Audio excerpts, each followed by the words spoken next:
उसको आपने कंप्लीट कर लिया। आज हम लोग सेकंड पैरे को और सेकंड पेज को पढ़ने वाले हैं और इसको समझने वाले हैं ताकि इस बार हम एग्ज़ाम में फुल मार्क्स ला सकें। तो इसके बाद हम लोग फ्रेंड्स क्या करेंगे ना, इसको सारा स्टडी करते हैं और फर्स्ट लेसन आज कंप्लीट करते हैं। तो दोस्तों इस तरह से आप अपने मित्रों के पास जिन जिन बच्चों ने इसको भरा हुआ है और वो सोचते हैं कि हम परीक्षा में हमारे भाई बहन हैं वो लोग फर्स्ट आएँ, तो इनको ज़रूर से वीडियो दिखाएं और देखें भी। इस तरह से हम लोग इसको पढ़ते हैं। तो जितना हमने रेड किया है अभी तक उसमें हम लोग पढ़ते हैं। तो देखते हैं कि जो इसके पहले पढ़े व्यक्तित्व विकास में, उसी में का ये अगला और भी है। अनूठा प्रयास दैवी संयोग की कृपा से प्रारंभ हुआ।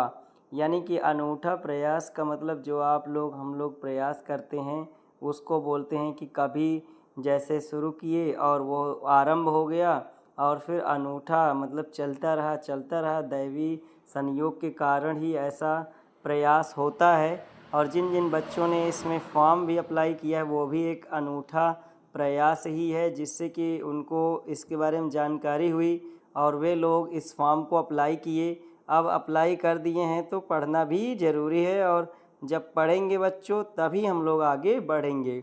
विचारों को अनेक पुस्तकों के माध्यम से गायत्री साधना को सुलभ बनाते हुए समस्त मानव जाति के व्यक्तित्व परिष्कार द्वारा देवत्व को उपलब्ध। अब देवत्व का उपलब्ध का मतलब होता है जो देवतों द्वारा जो भी चीज़ हमारे आसपास उपलब्ध है उन चीज़ों के बारे में बात करते हैं, और वही सबसे परिकृष्ट एवं विराट योजना बनाई।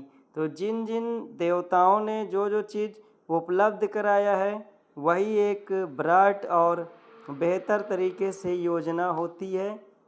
बच्चों आज प्रत्येक मानव में बहुत उथल पुथल मची हुई, यानी उनके मन में शांति नहीं है, शांति चली गई है। अब उन्हें क्या करना चाहिए कि मन को शांति लाने के लिए एक बेहतरीन किताबों का अध्ययन करना चाहिए और बैठे बैठे अपने व्यक्तित्व का निर्माण करें। इससे बेहतर और उनके लिए कुछ भी नहीं है, और मन में जो उथल पुथल मची है इससे वह शांत हो जाएगी।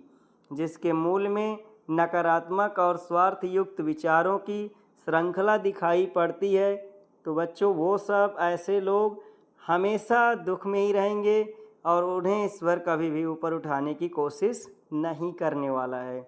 अतः ईश्वरीय प्रेरणा से पाठकों पूर्व यह महत्वपूर्ण योजना वर्तमान में अत्यंत प्रभावशाली है और इसका अभियान का स्वरूप बन चुकी है। इसके बिना व्यक्तित्व का विकास अथवा मानव कल्याण असंभव प्रतीत नहीं होता है बच्चों। तो इसलिए हमें भारतीय संस्कृति ज्ञान परीक्षा देने की आवश्यकता है, हमें सीखने की आवश्यकता है। अब हम लोग चलेंगे नेक्स्ट पैरे की ओर। पैरा नंबर 2 है, इसमें हम लोग अध्ययन करेंगे और जानेंगे कि बात इसमें क्या बताई गई है। कुछ मनोवैज्ञानिक हैं जैसे कि अल्फोर्ड ने व्यक्तित्व को समझने के लिए समग्रता पर बल देते हुए कहा है कि व्यक्तित्व विशिष्ट विचारों, भावनाओं और व्यवहारों का एक विशिष्ट पैटर्न होता है। बोले कि जो विकास होता है, अगर समस्त विकास को हम लोग देखें तो वह एक ऐसा व्यवहारिक विचार, भावना और लोगों के व्यवहार के पैटर्न से मैच खाता है। इस तरह से हम लोग कह सकते हैं कि जो कोई भी व्यक्तित्व का व्यवहार हो, भावना हो, विचार हो, ये सब एक पैटर्न में हो तो बेहतर होता है, जो दूसरों से भिन्न करता है हमें लंबे समय तक रहने से तथा साथ जैविक रूप में या जैविक रूप से आधारित वातावरण में सीखे गए जो व्यवहार होते हैं वही अनूठी प्रक्रियाओं को बनाता है। और इसके लिए ब्रायन ट्रेसी कहते हैं, इस बात को ज़रूर ध्यान रखिएगा बच्चों कि जो ब्रायन ट्रेसी है वो क्या कहते हैं। तो ब्रायन ट्रेसी कहते हैं कि आप जितने बेहतर बनेंगे आप अपने लक्ष्य के बहुत ही कम समय में प्राप्त कर लेंगे।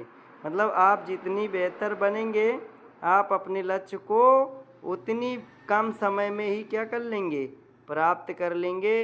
इस तरह से कौन बोलता है, तो ये ट्रेसी जी हैं और ट्रेसी जी ऐसा बताते हैं कि हम जितने भी अपने व्यवहार को जितना अच्छा रखेंगे और जितना हम लोग विकास की ओर सोचेंगे, जानेंगे, बूझेंगे, उतनी जल्दी हम लोग अपने लक्ष्य की ओर पहुंच जाएंगे।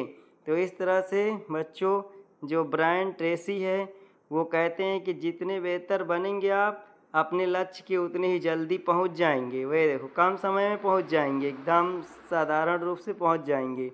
इसी बात को साबिन शर्मा, कौन बच्चों, साबिन शर्मा जी, तो साबिन शर्मा जी कहते हैं कि आपको निवेश करने से सबसे अच्छा है कि जिससे स्वयं का सुधार हो सके ऐसा निवेश हमें करना चाहिए।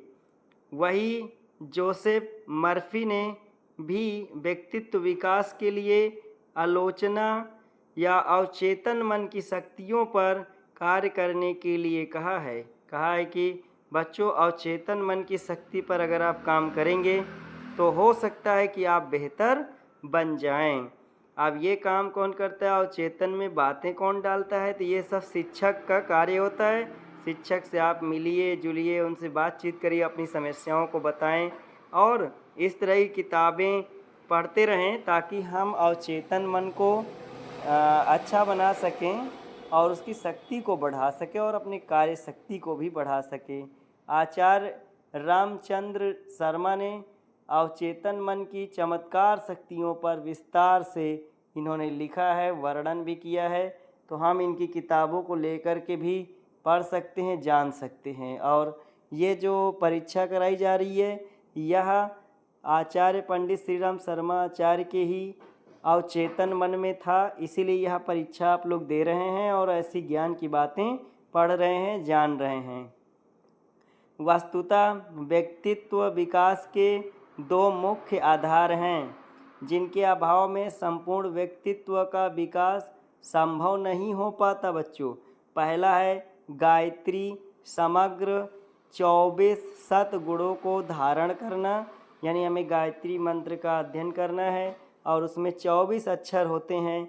24 अक्षर के जो गुण हैं उनको अपने अंदर धारण करना, 24 गुणों को, और दुर्गुणों को, समस्त दुर्गुणों को क्या करना है, वर्जित कर देना है, वंचित करके भगा देना है। इन दोनों प्रक्रियाओं को जितने भी जीवन में अपनाया या जिसने भी जीवन में अपनाया चमत्कार होकर ही रहा है उसके जीवन में। बच्चों ये गायत्री मंत्र एक ऐसा मंत्र है जिन लोगों ने इसको अपने जीवन में अपनाया उसके जीवन को एकदम बदल कर रख दिया इसने।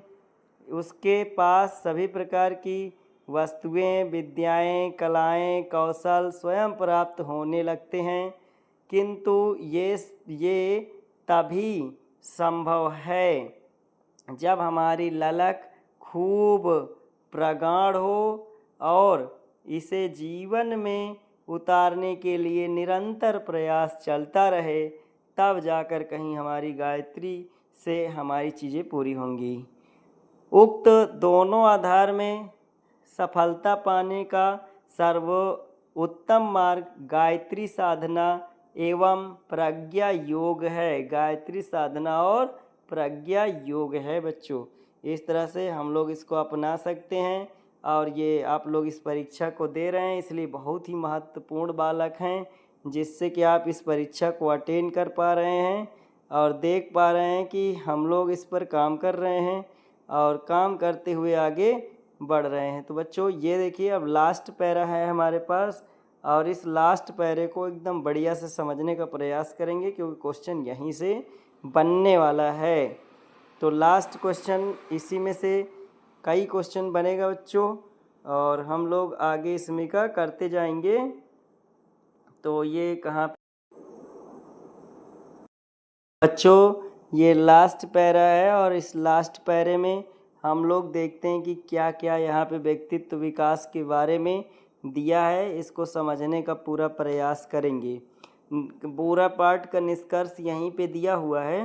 तो निष्कर्षतः व्यक्तित्व विकास जीवन में सफलता या संतुष्टि प्रदान करने के लिए एक अनिवार्य कार्य है, जिसे आध्यात्मिक साधनों के निरंतर अभ्यास एवं श्रेष्ठ पुस्तकों का स्वाध्याय करते हुए उत्कृष्ट विचारों द्वारा जीवन में संपूर्णतः प्राप्त की जा सकती है।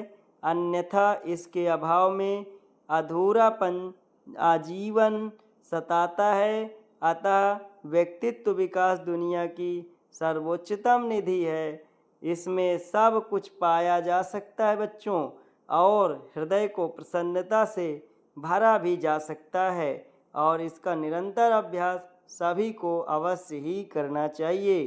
तो ऐसे विचारों को हमें नमन करना चाहिए। और ये नीचे कुछ अभ्यास प्रश्न दिए हैं बच्चों, जैसे कि इसमें दिया है व्यक्तित्व को परिभाषित कीजिए और वर्तमान में इसकी उपयोगिता क्या है। बच्चों आपने इसको करना है। जिसके पास टाइम वो कर भी सकते हैं, जिनके पास टाइम नहीं वो ना करें तब भी ठीक है। आप अपने व्यक्तित्व के विकास के लिए किन किन प्रयासों को वरीयता देंगे, तो इसको जानना है और उसको वरीयता देना है। आप अपने जीवन में सफलता एवं संतुष्टि कैसे प्राप्त करेंगे, इस पर हम लोग विचार करके उसे आगे बढ़ाने का प्रयास करेंगे। व्यक्तित्व विकास में कौन सी बाधाएं हैं और इनके नकारात्मक भावों को कैसे दूर करेंगे, ये सब समाधान बच्चों आप लोग ढूंढेंगे और करेंगे।